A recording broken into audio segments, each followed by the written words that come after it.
കൂട്ടുകാർക്ക് നല്ലൊരു രാത്രി ആശംസിച്ചുകൊണ്ട് നമുക്ക് നേരെ അബിയുടെയും ജാനകിയുടെയും അടുത്ത ആഴ്ചയിലെ നല്ലൊരു പ്രൊമോ വിശേഷം കേട്ടാലോ.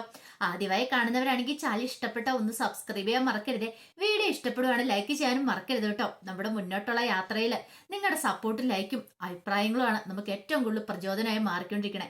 അപ്പൊ നമുക്ക് നേരെ വിശേഷത്തിലേക്ക് പോയാലോ. അങ്ങനെ കഴിഞ്ഞ ദിവസങ്ങളിലൊക്കെ നമ്മൾ കണ്ടു ലച്ചുവിനെ എങ്ങനെ കോളേജിലേക്ക് വിടാതിരിക്കാം എന്നോർത്ത് അപർണ തല പുകഞ്ഞ് ആലോചിച്ചുകൊണ്ടിരിക്കുകയാണ്. അങ്ങനെ അവസാനം അപർണ ആ തന്ത്രത്തിൽ എത്തിച്ചേർന്നു.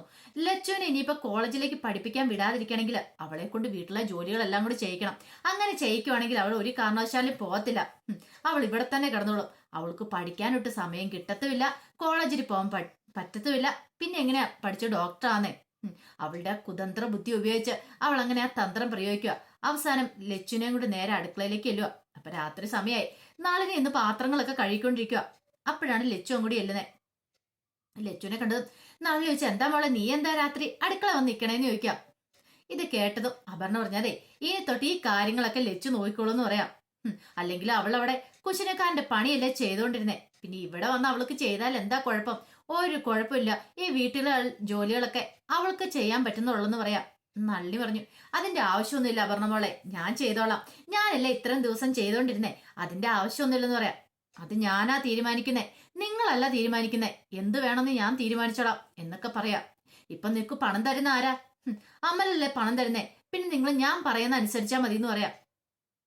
ഇതെല്ലാം കേട്ടോണ്ട് ഒരു സൈഡിൽ സുമംഗലാമ്മ ഇരിപ്പുണ്ടായിരുന്നു. സുമംഗലാമ്മയ്ക്ക് മനസ്സിലായി അപർണ കളി തുടങ്ങി എന്നുള്ള കാര്യം. ഓഹോ, അപ്പൊ അതാണ് കാര്യം.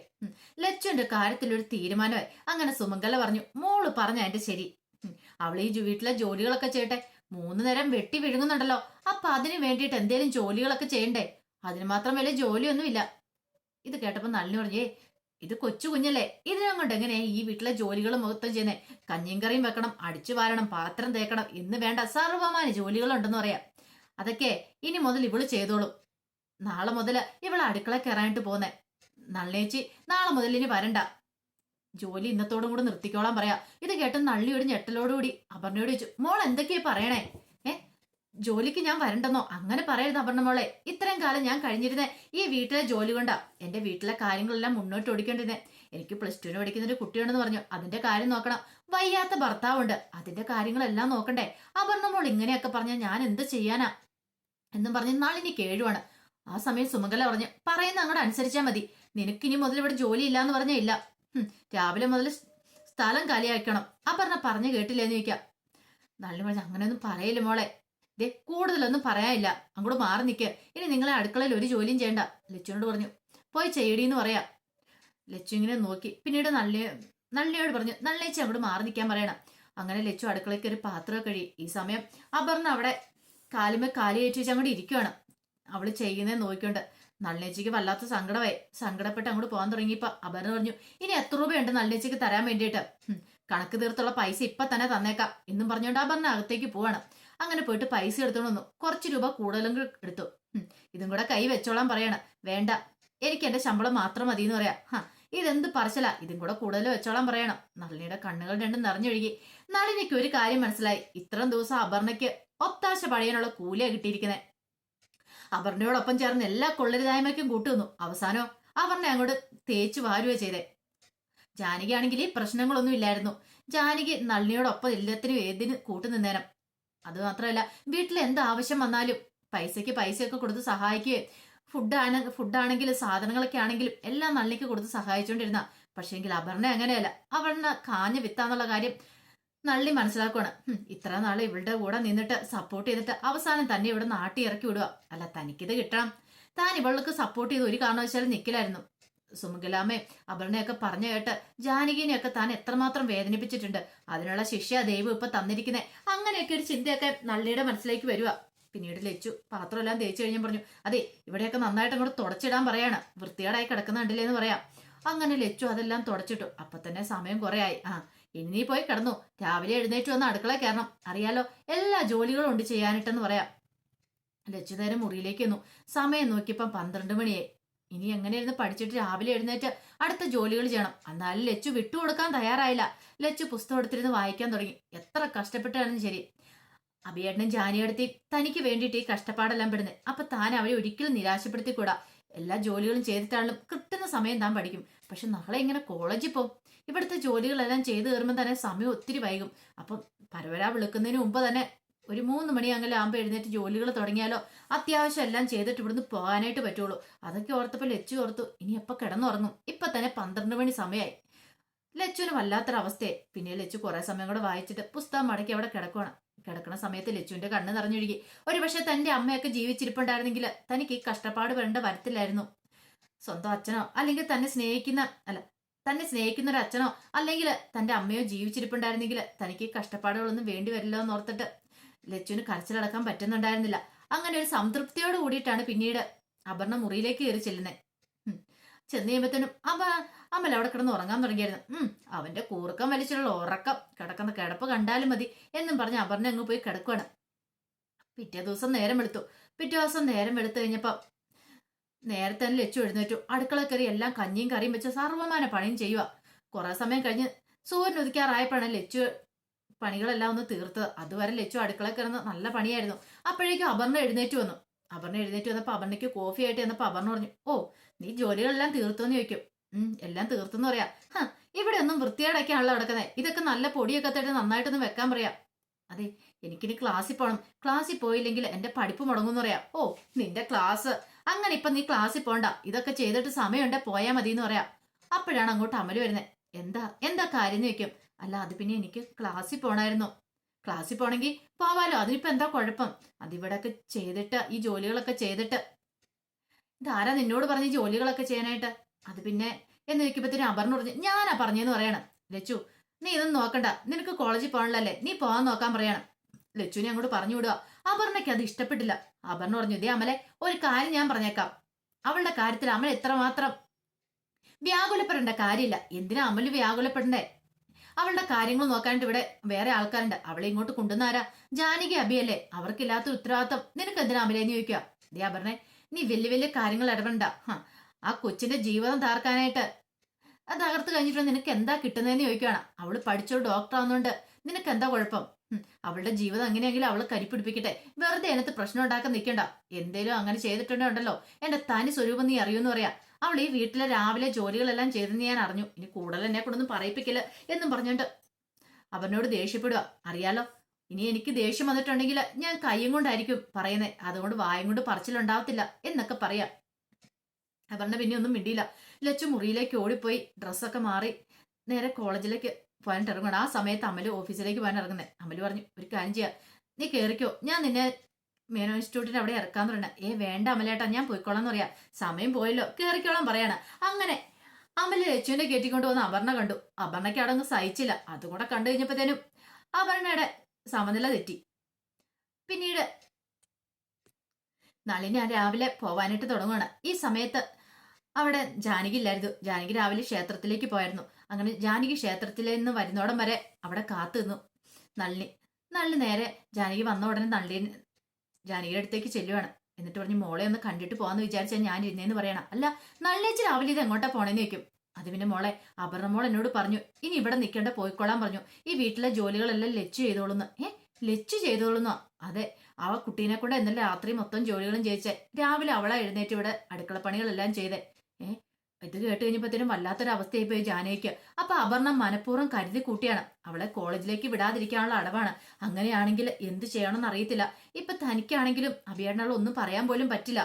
കാരണം തനിക്കും അഭിയേട്ടനും ഇവിടെ വോയിസ് ഇല്ലാതെ നിൽക്കുന്ന സമയമാണ്. അതൊക്കെ ഓർത്തപ്പോ ജാനകിക്ക് എന്ത് ചെയ്യണമെന്ന് അറിയത്തില്ല. മോളോട് ചെയ്തു പോയതിനെല്ലാം മാപ്പ് കേട്ടോ. ഞാൻ ഒത്തിരി ഉപദ്രവിച്ചിട്ടുണ്ട് മോളെ. അപർണയോടൊപ്പം സുമംഗലാമ്മയോടൊപ്പം ചേർന്ന് നിന്നിട്ട്. ഇപ്പോഴവർക്കും ഒന്നും വേണ്ടായിരുന്നു. മോളുടെ നല്ല മനസ്സാ, മോൾക്ക് എന്നും നല്ലത് മാത്രമേ വരുള്ളൂ. ഈ നളിനേച്ചിയോട് പൊറുക്കണമെന്നും പറഞ്ഞുകൊണ്ട് ജാനകിയുടെ കാലിലേക്ക് വീഴുക. പെട്ടെന്ന് ജാനകി അങ്ങോട്ട് മാറിയിട്ട് ചോദിച്ചു, എന്താ നളിനേച്ചി എന്താ കാണിക്കണമെന്ന് ചോദിക്കും. ഞാനേ നല്ലതേതാ ചീത്തയാണെന്ന് അറിയാനായിട്ട് വൈകിന്ന് പറയാം. ഒരു പക്ഷെ മോളോടൊപ്പം നിൽക്കുമായിരുന്നെങ്കിൽ എനിക്ക് ഈ പ്രശ്നങ്ങളൊന്നും ഉണ്ടാകത്തില്ല. എന്നെ ഈ വീട്ടിൽ നിന്ന് ആരും പറഞ്ഞു വിടത്തില്ലായിരുന്നു. പക്ഷെ ഞാൻ അപർണയോടൊപ്പം ചേർന്നു. അതാ ഞാൻ ചെയ്ത തെറ്റ്. ഞാൻ ഈ പോട്ടെ മോളെന്നും പറയാം. എവിടെയെങ്കിലും ഒരു ജോലി കണ്ടെത്തുന്നോടം വരെ ഇനി എനിക്ക് വീട്ടുകാര്യങ്ങളൊക്കെ നോക്കാൻ ബുദ്ധിമുട്ടായിരിക്കും എന്ന് പറയാം. നളിനേച്ചിക്ക് പൈസയ്ക്ക് എന്തെങ്കിലും ആവശ്യമുണ്ടെങ്കിൽ പറഞ്ഞാൽ മതി. എനിക്ക് അത്ര ഒന്നും തരാൻ കഴിയില്ലെങ്കിലും എന്റെ കയ്യിൽ ഉള്ളതുപോലെ ഞാൻ തരാന്ന് പറയാം. അതിന്റെ ആവശ്യമൊന്നുമില്ല മോളെ. എനിക്കറിയാം മോളുടെ ഇവിടുത്തെ സ്ഥിതി എന്താന്ന്. അതുകൊണ്ട് മോൾ അങ്ങനെയൊന്നും എനിക്ക് ചെയ്യണ്ട. എന്നെക്കാളും വലിയ അവസ്ഥയിലാണ് മോളെന്ന് എനിക്കറിയാം. അതുകൊണ്ട് സാരമില്ല, പോട്ടെ മോളെ എന്ന് പറഞ്ഞ് നളിനേച്ചി അങ്ങോട്ട് പോവാണ്. നളിനി പോയതും ജാനിക്ക് വല്ലാത്ത വിഷമായി. എത്രയൊക്കെ തന്നെ ദ്രോഹിച്ചെന്ന് പറഞ്ഞാലും അവരുടെ കുടുംബത്തെക്കുറിച്ച് ഓർക്കുമ്പോൾ വല്ലാത്തൊരു സങ്കടം വന്നു. ഇനിയിപ്പോൾ ആ കുടുംബത്തെ എങ്ങനെ പോറ്റാനാ? ഒരു ജോലി കണ്ടെത്തുന്നോടം വരെ അവർക്ക് ഇനിയിപ്പം വേറെ വരുമാന മാർഗം ഒന്നുമില്ലല്ലോ. അതൊക്കെ ഓർത്തപ്പോൾ വല്ലാത്ത ടെൻഷനായി. പിന്നീട് അവൾ അകത്തേക്ക് അങ്ങോട്ട് കയറി വരുവാണ് ജാനകി.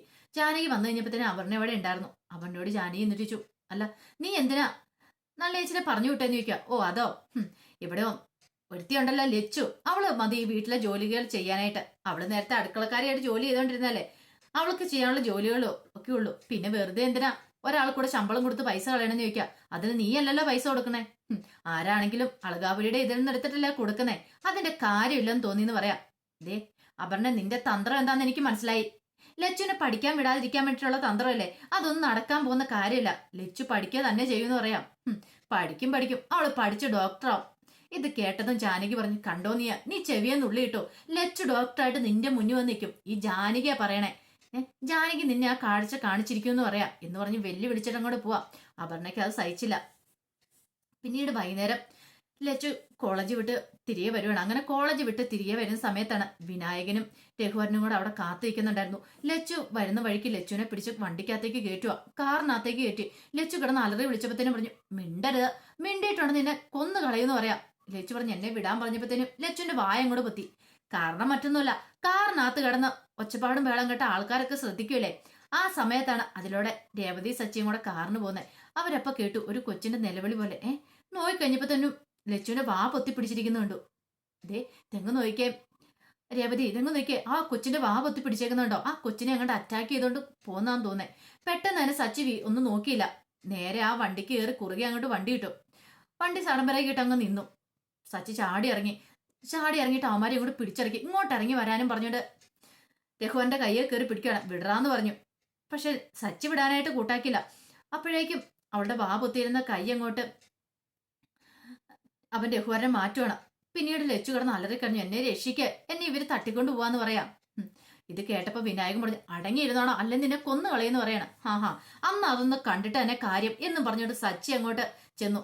മൂക്കിടിച്ച് പരുത്തുവാണ് വിനായകന്റെ. പിന്നീട് രഘുവരനും കൊടുത്തു. പിന്നെ സച്ചിയുടെ ഒരു സംഹാരം താണ്ടോ, പറയേണ്ട കാര്യമില്ലല്ലോ. അങ്ങനെ അവന്മാരെല്ലാം ഇടിച്ചു പടുത്തി.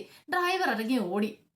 അവസാനം അവളുടെ അടുത്ത് എന്നിട്ട് ചോദിച്ചു, നീ ഏതാ, നീ എങ്ങോട്ട് പോനാ, നിന്നെ എന്തിനാ ഇവര് കൊണ്ടുപോയെന്ന് ചോദിക്കാം. അത് പിന്നെ ഞാൻ ഇൻസ്റ്റിറ്റ്യൂട്ടിൽ പഠിക്കാൻ പോയിട്ട് പോവായിരുന്നു. അപ്പോഴാണ് ഇവരെന്നെ കാറ് കയറ്റി ബലമായിട്ട് കൊണ്ടുപോയെന്ന് പറയാം. നിനക്ക് എവിടെയാ പോണ്ടേ, ഞാൻ നിന്നെ കൊണ്ടുവിടാന്ന് പറയാം. അങ്ങനെ രേവതി സച്ചിയും കൂടെ ലച്ചിനും കൊണ്ട് നേരെ ചെല്ലുന്ന അളകാപുരിയിലേക്കാ. അങ്ങനെ ചെന്ന് കഴിയുമ്പോ അങ്ങോട്ടേക്ക് ജാനകി ഇറങ്ങി വന്നു. ലച്ചുവിനെ കണ്ടെന്ന് ചോദിച്ചു, എന്താ മോളെ, ഇതൊക്കെ ആരാന്ന് ചോദിക്കുക. ഇത് കേട്ട് കഴിഞ്ഞപ്പം ലച്ചു പറഞ്ഞു, വഴി വെച്ചുണ്ടായ സംഭവങ്ങളെല്ലാം പറയാണ്. അപ്പോഴേക്കും അങ്ങോട്ട് അബി ഇറങ്ങി വന്നു. അബീനെ കണ്ടതും സച്ചി എന്നിട്ട് ആഹാ ഇത് സാറിന്റെ വീടാരും ചോദിക്കും. അതെ, അല്ല സച്ചി എന്താ ഇവിടെ? അത് പിന്നെ വഴി വെച്ച് ചില സംഭവ വികാസങ്ങളൊക്കെ ഉണ്ടായി സാറേ എന്ന് പറയണം. പിന്നീട് അവരങ്ങനെ സംസാരിക്കുകയാണ്. എല്ലാം അറിഞ്ഞു കഴിഞ്ഞപ്പോ അവരാമന് ഒരു കാര്യം മനസ്സിലായി, തട്ടിക്കൊണ്ടു പോയത് രഘുവരനായിരിക്കും, സ്വന്തം അച്ഛൻ തന്നെയാണ്. പിന്നീട് ലച്ചു കാര്യങ്ങളൊക്കെ പറയാണ്. എന്നെ കല്യാണം കഴിക്കാനായിട്ട് അയാൾ കൂട്ടിക്കൊണ്ടു പോന്ന എന്റെ അച്ഛനായി ഒത്താശ നിൽക്കുന്നത്. എന്നെക്കാളും അല്ല എന്റെ അച്ഛനേക്കാളും പ്രായമുള്ള അയാളെ കൊണ്ട് വിവാഹം കഴിപ്പിക്കാനെന്ന് പറയും. ഇത് കേട്ടതും സച്ചി പറഞ്ഞു, ഇതങ്ങനെ വെറുതെ വിടല്ലോ സാറേ, കംപ്ലൈന്റ് കൊടുക്കണമെന്ന് പറയാം. അവന്മാരെയൊക്കെ വെറുതെ വിട്ടാ അവന്മാർ ഇനിയും വരുമെന്ന് പറയാം. കംപ്ലൈന്റ് കൊടുത്തൊന്നും കാര്യമില്ല, കാരണം സ്വന്തം അച്ഛനല്ലേ അയാള്, എന്നിട്ടും കാര്യമുണ്ടോ? പക്ഷെ അയാളെയൊക്കെ അകത്ത് പിടിച്ചിടുക ചെയ്യണ്ടേ. ഇതേ ഈ കുട്ടീനെ ഇങ്ങനെ തന്നെ പറഞ്ഞു വിടില്ല കേട്ടോ, ഇനി അപകടം ക്ഷണിച്ചു വരുത്താൻ തുല്യമാന്ന് പറയാണ്.